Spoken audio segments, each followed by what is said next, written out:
Yang pertama mengenai moratorium.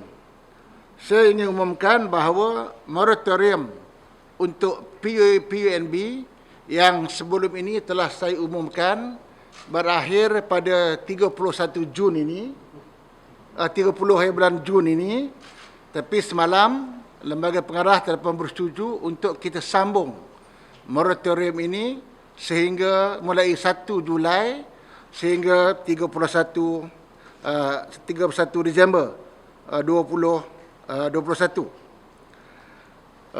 Saya ingin maklumkan bahawa dengan penambahan sambung lagi 6 bulan moratorium ini, bahawa PUNB telah pun kekurangan, kami menghadapi kekurangan kutipan sebanyak 92.75 juta.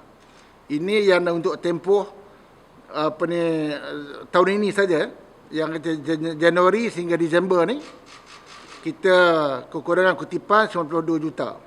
Kalau nak ikut daripada tahun lepas, kita dah mula sejak tahun lepas lagi kita dah bagi moratorium ni. Itu dah melibatkan dekat 135 juta. 135 juta. Kita kekurangan kutipan dan melibatkan lebih kurang 2,007 syarikat. Jadi mana-mana usahawan yang sebelum ini telah pun mendapat moratorium ini secara automatik, ianya disambung. Automatik disambung. Dan moratorium ini juga kita juga beri kepada usahawan yang telah pun mendapat pinjaman Bumi Putra Relief Financing, iaitu BRF. Seramai 718 penerima BRF yang kita dah umum dulu. PUNB telah dapat 200 juta di bawah program penjana, di mana bila kita dapat 200 juta ini, kita telah pun memberikan bantuan perniagaan kepada usahawan-usahawan yang terjejas semasa pandemik COVID-19, dan 200 juta itu telah pun kita belanjakan, dan dia melibatkan setakat ini lebih kurang 718 penerima yang telah dapat, dan ada lagi yang kita dalam proses yang kita belum rilis lagi. Jadi artinya yang kita bantu moratorium ini, orang yang dapat pinjaman BRF dan juga yang mendapat pinjaman biasa yang telah automatik mendapat moratorium sebelum ini. Kita bagi secara automatik. Dan satu perkara yang saya merasa bangga kepada usahawan-usahawan Bumi Putra. Ini yang saya nak lahirkan kebanggaan saya lah. Di mana walaupun kita telah memberikan moratorium secara automatik kepada usahawan PUNB, tetapi saya nak umumkan bahawa ada 87 syarikat yang sepatutnya dapat moratorium tetapi mereka tak ambil. Mereka terus bayar seperti biasa. Ini bagi saya, usahawan-usahawan ini kami akan berikan mereka ini 5 bintang. 5 bintang maksudnya usahawan-usahawan ini memang tidak mengambil peluang. Peluang moratorium mereka tak ambil. Mereka tetap juga bayar. Dan usahawan-usahawan inilah yang saya kata kami akan bagi dia 5 bintang, dan insya-Allah usahawan-usahawan ini akan mendapat fast lane lah, green lane. Artinya kalau dia nak buat pinjaman yang akan datang, kita akan berikan keutamaan dengan begitu dengan lebih cepat. Ini bagi saya genuine, memang usahawan 87 syarikat ini memang tidak mengambil kesempatan mengenai moratorium. Walau bagaimanapun yang lain itu mungkin mereka tidak mampu untuk membayar pinjaman. Jadi kita seperti yang saya katakan tadi, kita berikan mereka secara automatik moratorium ini. Itu mengenai moratorium. Isu yang kedua ialah sewa. Sewa bangunan ini sebelum ini, tahun lepas kita bagi percuma. 100% free duduk premis perniagaan PUNB. Tetapi mulai tahun ini, bulan Januari sehingga bulan Jun, kita kata 50%. Kita bagi diskaun 50%. Dan diskaun 50% ini juga akan kita sambung mulai 1 Julai sehinggalah ujung tahun ini.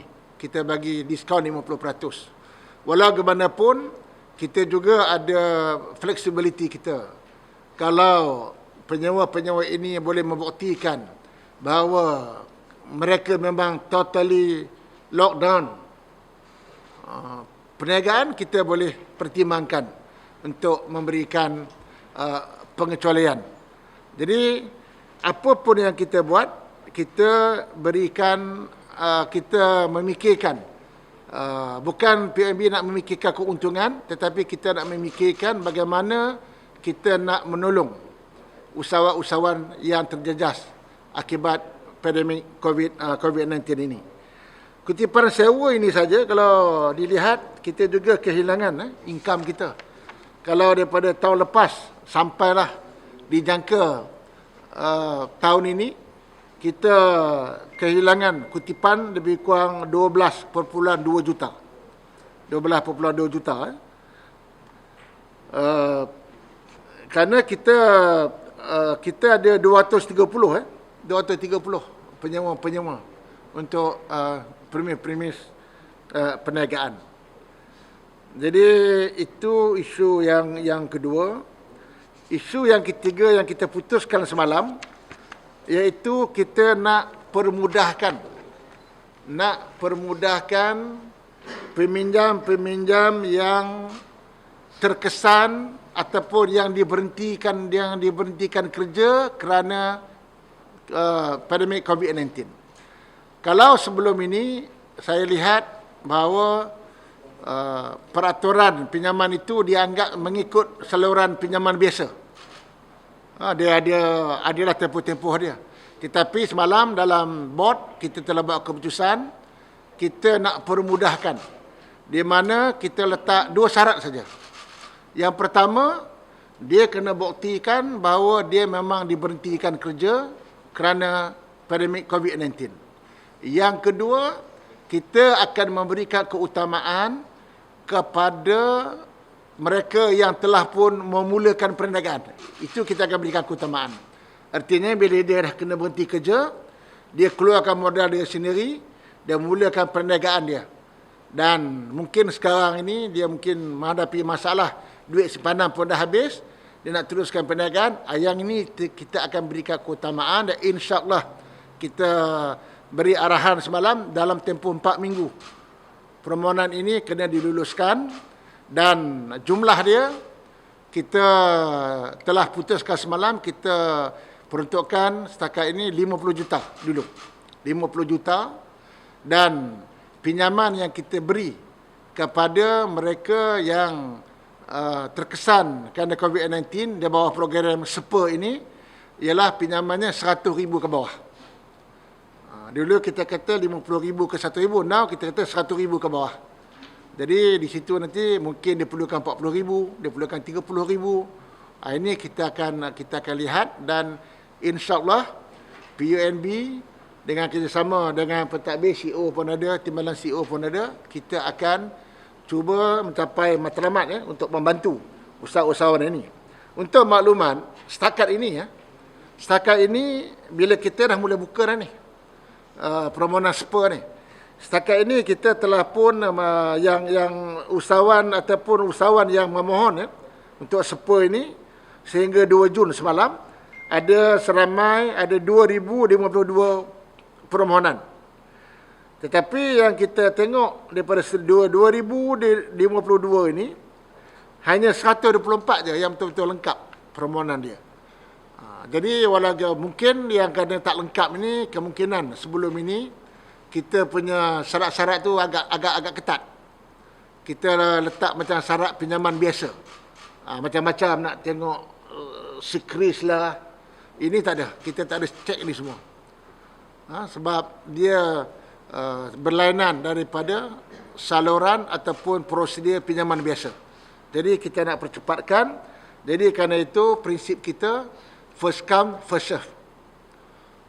Sekarang mohon je kita terus proses. Mohon saja kita terus proses. Kita tak akan simpan.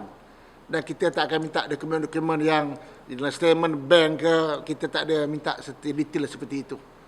Hanya dua saja, buktikan surat dia kena berhenti kerja, dan kalau dia dah mula kerja, dah mula berniaga lebih mudah. Buktikan dia dah 2 bulan, 3 bulan, dah mula bekerja, itu saja yang kita nak buktikan. Jadi dengan 3 keputusan semalam, iaitu mengenai moratorium, mengenai pengurangan sewa, diskaun kita bagi 50%, dan juga program SPA ini kita telah pun naikkan ke 50 juta. Mula dulu 5 juta. Tapi semalam kita naikkan 50 juta. Dan sebelum ini 55 juta. Tapi kita tengok 5 juta tak ramai orang akan dapat. Tapi 50 juta, dan insya-Allah kita juga akan merayu jugalah kepada pihak Kementerian Kewangan. Kalau dapat 100 juta tambahan, itu lebih baiklah untuk kita lebih ramai menolong SPA. Kerana dulu penjana ni kita menolong syarikat yang terjejas. Itu dah habis dah 200 juta tu. Now yang kita nak tolong pula ialah mereka yang diberhentikan kerana pandemik 19. Ini kita panggil program SPA, program yang baru yang kita perkenalkan.